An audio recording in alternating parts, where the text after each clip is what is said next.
Magandang araw sa lahat. Ang baby girl natin is tulog. Kakatulog lang niya. Tinatulog ko. Currently it's 12:25 na dito ng lunch. Hindi pa ako nag-lunch kasi ito nga. Pinapatulog ko pa siya ng mahimping para malagay ko sa crib. And kakagising ko lang ng mga around 10. Kasi nagising ito, nanghingi ng milk. Tapos hindi na kami natulog ulit. After nito, pag nalagay ko na siya sa crib, saka na ako kumain. And yung drainage namin, yung sa labas, nag-plug. Kahapon lumabas yung yung tubig, mabaho. Amoy yung mga taba-taba sa bubasan. May nagdurog naman. Yung maintenance, kasi pinalinis namin yung drainage. Wait lang. Katansya ba? Oh.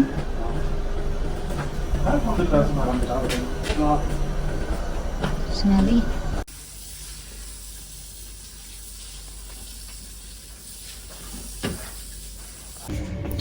Natapos din nila yung pag-fix ng plug dito sa may drainage sa labas. Grabe yung taba-taba na nakuha nila. Kasi yun yung mga taba-taba ng karne ba, lalo na pag lamb at saka beef yung ulam namin, yung steak. Pero tinatapon ko naman yung mantika niya sa basurahan. Yung natitira ba sa pan, yun yung nag-accumulate, tapos yun na nag-clog. Yan yung drainage na yan. At saka dyan, yan. Yan yung nag-clog kahapon hanggang doon yung tubig, tapos masangsang. Yan yung neighbor namin dyan sa kabilang bahay. Pumunta dito, tapos tinulungan niya si Tina magtanggal ng mga, yung mga ganyan, Yan, yung mga yan, taba-taba na nag-form na ng parang bilog-bilog. So, for now, goods na siya. Mga matagal-tagalan naman na buwan yan bago ulit. Siguro mga ilang buwan na naman bago yan mag-clog ulit. Nilagyan ko naman siya ng Mr. Muscle every other 2 weeks. Pero yun nga, yung mga natanggal ng Mr. Muscle galing sa sink namin, para hindi siya mag-clog yung sink. Dito naman sa drainage na pupunta. What to do? What to do? Tara na, let's go na. Kasi mainit. Yung bike namin, mga people, 1 year na yan na hindi nagamit yan. Kahit di tapos sa akin. Iniwan pa nila yung nila, tubig. Winter lang namin yan nagagamit pag nag-grocery kami kasi malamig. Ayan, nakatambay na yan 1 taon kasi nga nabuntis man ako. Nilapag ko si baby, tapos tulog man yun.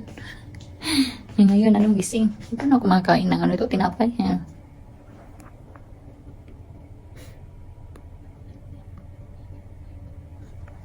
Gising man, uy.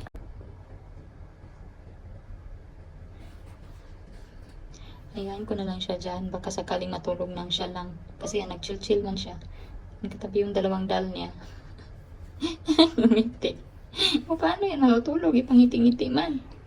Yan, umiti ka daw. Bawal sumimangot. Ha? Bawal sumimangot. Ngiti ka lang. Ha? Ha? Ngiti ka lang. Ha? Say hello mga people. Nakita niyo ba akong umiti? Ha? Nakita niyo akong umiti kanina? Ha? Si Jabba nagsushow din. Pansinin ko daw siya.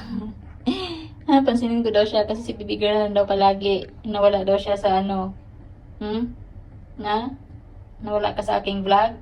Ha? Si baby girl lang palagi. Dati ikaw. Kawawa naman ang aming Jabba. Nagpapapansin. Papapansin. For my late breakfast, yan, nag-toast lang ako ng multigrain bread at saka lagyan ko siya ng cheddar cheese at itlog. Nanghihingi ng cheese.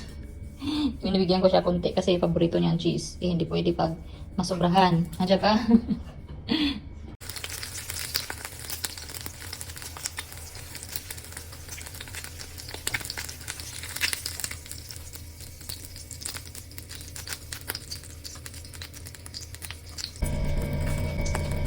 Alas 6 na dito, guys. Kakaligo ko lang nito, Say hello. Hello. Say hello, fresh na ako. Magluto na ako ng dinner, ha?